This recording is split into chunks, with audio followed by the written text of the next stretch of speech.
What's up, everybody? Charlie Marlow here. Been a while since I did one of these videos out on the patio talking about your St. Louis Cardinals. Thought it was a good time to break it all down. They always say in baseball, you always check the temperature, you check your team on the three big holidays, Memorial Day, July 4th, and Labor Day. And because the series has now ended against the Cubs, so we're through July 4th weekend, I thought here on this Monday, a good time to chat with you all. We'll talk big picture, 30,000 foot view, macro. We'll talk small picture, micro, the last week, because let's be real, these things are very different. First of all, let's just look at the last week or so. Obviously a terrible last week for the Cardinals. You get swept by the Pittsburgh Pirates. You don't score a freaking run in that series. And then you go up north, Northsiders to Chicago, your big rival, big series, weekend, right? Everybody's excited about this series. And the Cardinals just lay an absolute egg. They do win a game, so you don't get swept. But I think also it was about how you lost those games, obviously.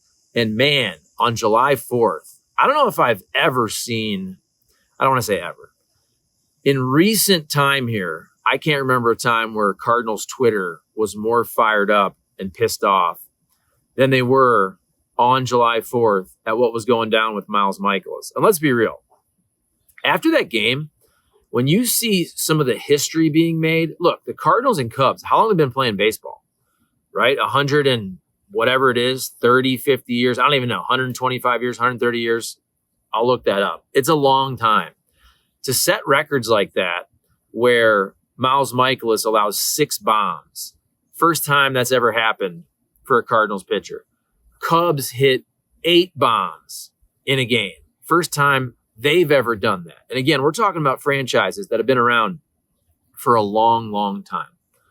Then the Cardinals, big picture, they are hard to kill. They don't get swept, right? They win that game Saturday. They come back. It's back and forth. You got some big moments there, so they don't get swept. And then coming back on Sunday, you get embarrassed again. Eric Fetty with the quick hook. And this is where Cardinal fans are absolutely right. They were looking at this series the way that the pitching lined up and was like, I mean, how the hell are you going to win this series when you got Mikolas going and you got Fetty going? And then also, the question is, what do you do with those guys? Now, let's start with Mikolas. By the way, I was looking at Mikolas' Twitter, and correct me if I'm wrong, I don't think he's tweeted since 2021. And I think that's by design. If you're Miles Mikolas, the last thing you want to do in your life is go to Twitter right now. It's ugly, and he knows that. I think with Miles Mikolas, by the way, and I was saying this all offseason, I never thought it made sense to DFA or whatever, release, trade. It wasn't going to be a trade. My point is, I didn't think it ever made sense to just cut bait with Miles Mikolas in the offseason when a lot of folks did, because you were already paying him a ton of money, whatever the number is, 18.5. By the way, that's a horrible extension. We all know that. The first Mikolas deal was great when you got him coming over from Asia. This extension is going to go down as one of the worst. But I never thought it made any sense to just cut bait with Miles Mikolas, especially in a contract year. Let's see what he can do. And look, if he's bad, you give him a few starts, you see what happens, and then you cut bait, then you DFA. And I think that's where we're at with him right now, especially after how bad he was on Friday. And so I'll say this, even though I think it makes sense to now cut ties with Miles Mikolas, I think I'll give the Cardinals credit here. I think they did about the right thing with him. Now, you can, if he ends up getting DFA'd here in a little bit or whatever, you can have an argument about should they have done it a week or so ago, when should they do it? But I think now is the time. But I still think it made sense to let him go out there. He was better early. I know you guys will joke with me about eating innings. Some of these young pitchers that you guys want, they're not going to be able to make 30 starts in the big leagues and throw 180 plus innings in their first year, or whoever you're talking about, Michael McGreevy. So I actually think the Cardinals were smart to keep him this winter, but now it's probably time. The time has now come. Now, Fetty, I just said where I think I was right on Miles Mikolas. You guys may disagree with me. I was wrong on Eric Fetty last year. I remember really liking that trade when they made those deals. They picked up Tommy Pham. I thought Fetty was a good guy for a year and a half with where the Cardinals were last year, pushing for the playoffs. Obviously, they didn't make it, but then Fetty's been extremely average or worse this year. And so there's the conversation where did it make sense to trade Fetty because he had some value in the winter and they didn't. And let's be real, now he has almost zero value. And that's been the Cardinals' problem in recent years. I don't want to say they got too emotional with Eric Fetty, but they're too emotional decision-making with some of their guys that have been around a long time. We can go back to the Matt Carpenter extension and never trading people at the right time, always allowing them to get to a point in their careers where nobody wants them, right? I mean, you could make that argument a couple years back about did it make sense to trade a Goldschmidt? Did it make sense to trade an Arenado? Why do the Cardinals always let these guys get to a point where they're basically done and they have no trade value and they leave via free agency like a Paul Goldschmidt does, and everybody knows what's going on with Nolan Arenado and weren't able to move him in the offseason. But there you go. So in that terrible week we're talking about, look, still the Cardinals, 5 games over. They're a game out of the wild card. They're not going to win the division, let's be real. Game out of the wild card. I doubt they're a playoff team. I don't think they should push for the playoffs as the warning alarm goes off here. You can probably hear. Hopefully that won't be too long. That's 11 o'clock. That goes off. So look, but also because I haven't done really any of these videos this year, hardly at all. Let's give the Cardinals credit. I know you guys will jump on me for this because I also want to talk big picture. The Cardinals are in a better spot than what than most thought they would be with this transition year that the Cardinals talked about. So I do think you got to give Oli Marmol credit overall. And look, you think he wants to roll out Eric Fetty? That's why he pulled him after an inning or so yesterday. You think he wants to roll out Miles Mikolas? These are the guys that he has to roll out there. So big picture, I think you have to give Oli Marmol credit. I mean, he's battled with this team. They've cleaned up a lot of the defense, some of the stuff, the bad baseball that people complained about going back to mostly 2023. And I always was pretty neutral on Oli Marmol. I didn't like when they gave him the extension before the season a couple years ago.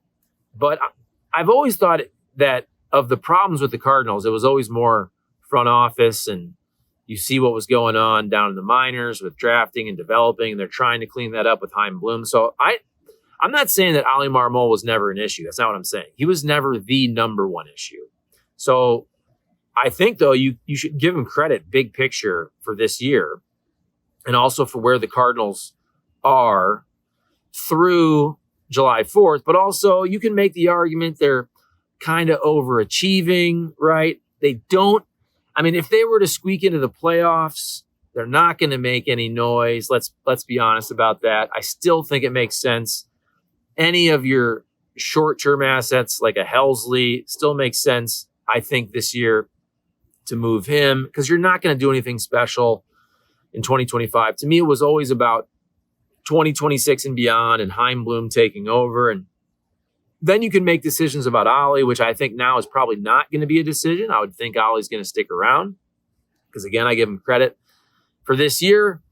But I don't know. You're in a weird spot. It's a weird spot to do this video, again, because horrible week, but overall, a pretty good first half of the season, overachieving from what we thought. I never thought the Cardinals were going to be terrible like a lot of people did. I predicted before the season, I said 79 wins. So we'll see what happens.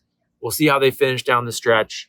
We'll see if they buy or sell or a John Mozeliak term. Do they do a little arbitraging, which maybe makes sense to kind of get ready, anything you can do for 2026 and beyond. So those are my thoughts. I think I covered most of it. Also, want to tell you about my fantastic sponsors. I'm here in my backyard. I'm sitting on the patio on the picnic table for sunlight reasons. But St. Louis Equipment and St. Louis Lawn Care, they came by a month or so ago, did a bunch of landscaping. They always cut the grass. St. Louis Lawn Care, my guy Tim Jenkerson, check him out, stllawn.care.com. But we got some arborvitae, is that how it's pronounced? Some trees planted back here for some privacy. We had a big juniper that had died, so they put that one in. They put a bunch of boxwoods in. They trimmed a bunch of boxwoods, made them look good. So that's St. Louis Lawn Care. Also St. Louis Equipment, small engines. You got a mower, buy a big badass mower, get your mower repaired. I got a Crest battery operated trimmer. I got a Husqvarna blower there at St. Louis Equipment. They do it all. And also, real quick story. And bear with me, please. Triad Bank, been a sponsor of mine for like 5-6 years, along with St. Louis Lawn Care and St. Louis Equipment. Memorial Day weekend it was, okay? There was a rental property we wanted to look at, and we liked it. And we thought it might go quick. So, of course, because I'm lazy and stupid and procrastinate, I call Matthew Tobin at Triad Bank like 4 o'clock on a Friday. I go, hey, we're going to view this property on Sunday. A Memorial Day weekend, by the way, a holiday. And we might have to put an offer out there. And I hadn't got the approval letter and all that because we hadn't bought a property in a while. And he goes, yeah, just hit me up. So, of course, we put an offer on a Sunday.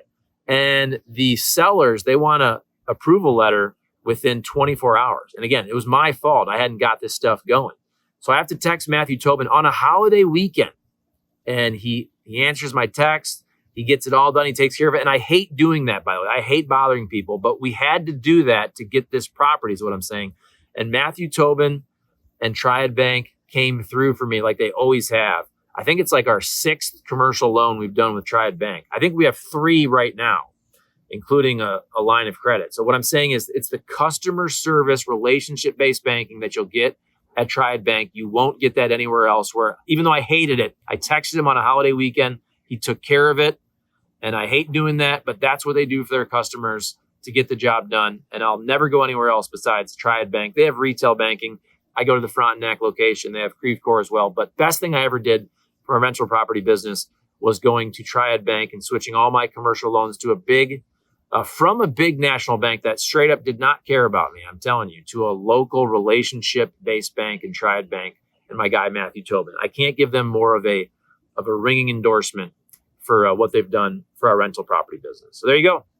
All right, talked a lot of Cardinals there. Oh, by the way, Corner Butcher in Fenton also, and in Ellisville, CB West, and Chop House, the restaurant out there in Fenton. I got to get out there because it's been a while, but get that for all your grilling needs this summer. So there you go, guys. Been a while since I talked Cardinals. I want to hear from you. Reply. What do you think? Am I crazy? Am I right? Am I wrong? Where am I right? Where am I wrong? Finally, the air conditioner went off. The second I do this, we got birds out here. We got the siren going. We got the air conditioning going. But I like being outside, getting a little sunlight. But let me know where you think I'm right, wrong, in between. And if you like this video, please like and subscribe. We're putting this on the Cardinals Clips channel from STL Sports Central, trying to beef this channel up. It's all Cardinals. So please subscribe to this newer channel and help us get over 1,000 subscribers so we can get this baby going. STL Sports Central has got so much going on. Bernie Mikolas and Randy Carricker and everybody in Card Central and Blues Central and all that. It's really, really cool. They do everything for City and everything in St. Louis.